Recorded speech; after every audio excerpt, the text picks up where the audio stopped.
नमस्कार साथियों, जीवनी सीरीज में आपको महान हस्तियों का डिक्टेशन मिलेगा जो हमारे शॉर्टहैंड के साथ साथ सामान्य ज्ञान में उत्तरोत्तर वृद्धि करेगा।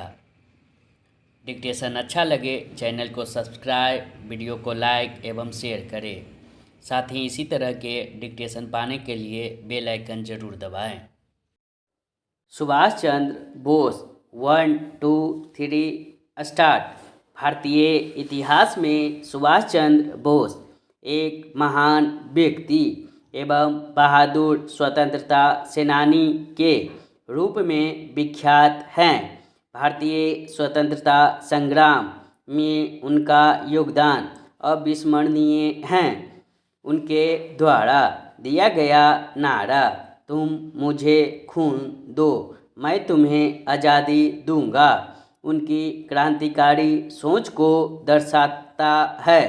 सुभाष चंद्र बोस के अतिरिक्त भारतीय इतिहास में ऐसा कोई व्यक्तित्व नहीं हुआ जो एक साथ महान सेनापति, वीर सैनिक, राजनीति का अद्भुत खिलाड़ी और अंतर्राष्ट्रीय प्रसिद्धि प्राप्त पुरुषों नेताओं के समकक्ष साधिकार बैठकर कूटनीति तथा चर्चा करने वाला हो।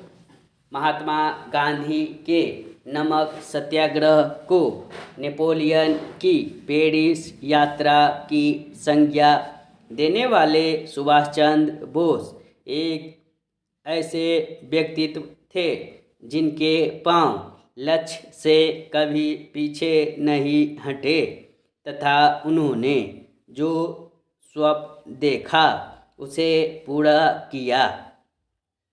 महान व्यक्तित्व सुभाष चंद्र बोस का जन्म 23 जनवरी 1897 को उड़ीसा प्रांत के कटक शहर में हुआ था। उनके पिता जानकीनाथ बोस एक प्रसिद्ध सरकारी वकील थे जिनके पूर्वज पश्चिम बंगाल के 24 परगना जिले के केदालिया गांव के निवासी थे। सुभाष चंद्र की प्रारंभिक शिक्षा कटक में ही हुई थी। आगे की शिक्षा के लिए उन्होंने कलकत्ता के प्रेसिडेंसी कॉलेज में प्रवेश लिया। उनके पिता चाहते थे कि बोस प्रशासनिक अधिकारी बने। अपने पिता के इस स्वप्न को साकार करने के उद्देश्य से कलकत्ता विश्वविद्यालय से बीए करने के बाद वे इंग्लैंड चले गए और वर्ष 1920 में भारतीय सिविल सर्विस की परीक्षा में चौथा स्थान प्राप्त किया। उस समय ICS की परीक्षा पास करना आसान नहीं था। इस महत्वपूर्ण उपलब्धि को प्राप्त करने के बाद भी उन्हें अंग्रेजों के अधीन कार्य करना स्वीकार नहीं था, अतः उन्होंने यह नौकरी करने से इनकार कर दिया और देश के स्वतंत्रता संग्राम में कूद गए। अंग्रेजों के विरुद्ध अपने संघर्ष की शुरुआत करते हुए सुभाष चंद्र बोस देशबंधु चित्तरंजन दास के सहयोगी बन गए। प्रिंस ऑफ वेल्स के स्वागत के बहिष्कार में उन्हें प्रथम बार गिरफ्तार कर 6 माह की सजा दी गई। वर्ष 1924 में जब देशबंधु कलकत्ता के मेयर बने तब सुभाष चंद्र को उन्होंने चीफ एग्जीक्यूटिव ऑफिसर बनाया।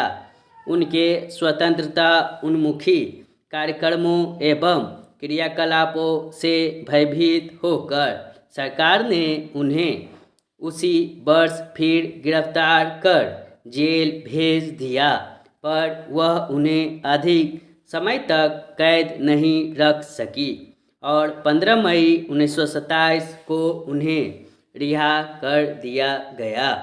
इस समय तक वे देश के प्रखर नेता बन चुके थे और उनकी प्रसिद्धि देश की सीमा को लांघकर जर्मनी, जापान, अमेरिका, सोवियत रूस जैसे देशों तक पहुंच चुकी थी।